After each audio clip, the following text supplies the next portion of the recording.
British officials are reportedly working on a plan to assist US forces in a preemptive attack on Iranian military facilities. It follows claims Washington is moving towards a policy of intervention out of fear that Tehran is developing a nuclear weapons program, something Iran has always denied. Well, for more on how this could affect the fragile power balance in the Middle East, I'm now joined by political analyst Chris Banbury. He's joining us live there in London.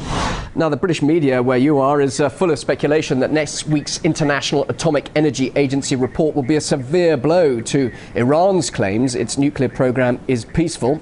Surely then a strong case for military action.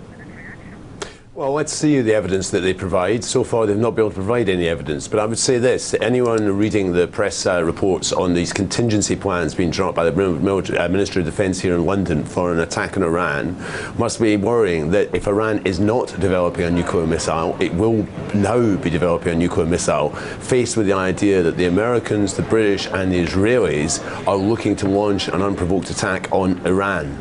And the world suddenly looks a much more dangerous place. I cannot imagine a worse alliance than these three powers.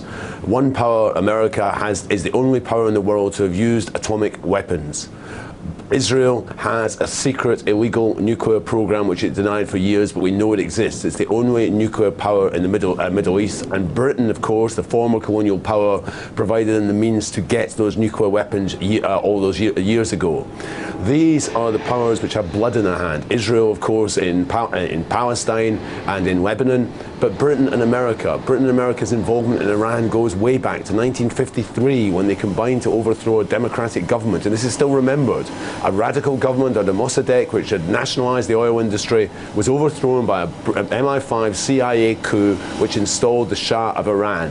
And I think people in London and Washington have short memories about this. But there's always been that perceived threat from Iran. After all, that's the argument behind the anti-missile defence system currently being proposed for Europe. So surely there is some threat here, and it's a credible threat. Well, Britain and America seem to redefine what threats are. I mean, for instance, we had, for all those years of the Cold War, the threat was Russia.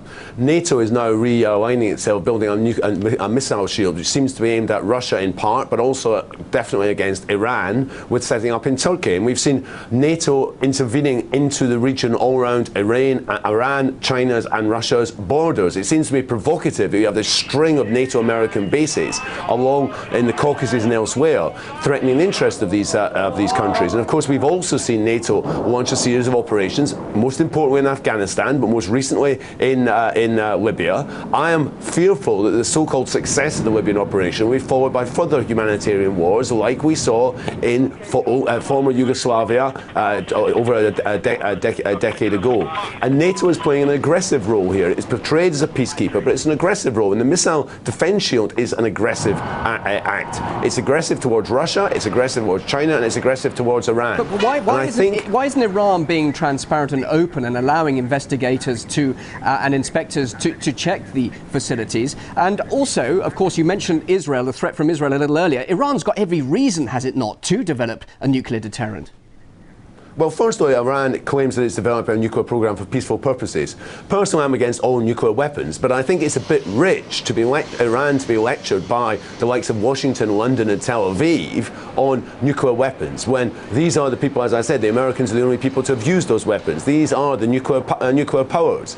And the hypocrisy seems to be here is that these countries, the Western countries, can have weapons which can destroy the world many, many more times over, but no one else has the right to develop this technology. Now, I would rather have no nuclear weapons, but I put the blame first and foremost on America, Britain and Israel here. And really, as I say, people in the region must have long memories, not just of the intervention in Iraq, and there was a contingency plan which Donald Rumsfeld literally took off the shelf within hours of 9/11 to present to George Bush for an attack in Iraq, but they must remember Britain and Israel's involvement in the Suez invasion of 1956. They must remember that Britain and America put the Shah in power. They must remember Britain's involvement in that region all those decades ago. All right, we're getting a lot of rhetoric from the West, and of course, if a strike were to take place, what would that do for President Ahmadinejad?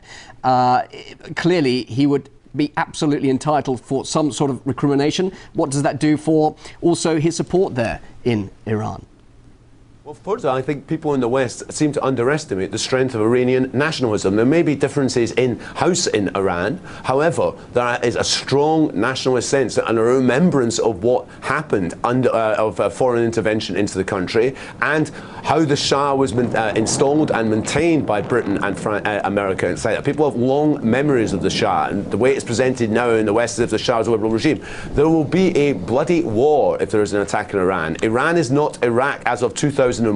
There will be retaliation from Hezbollah and from Hamas, and the world is a more dangerous place because of these reports. Chris, just finally, you talk about a bloody war and the consequences after Afghanistan, Iraq and Libya, as well as, of course, talk of intervention in Syria. Is there really any appetite among the people, let alone the politicians, for further military interventions like that? Well, it seems bizarre that you would have thought that anyone even thinking about contingency plan to Iran would look at that, and the opposition in this country, Britain for instance, to the war in Libya, there was a majority against that.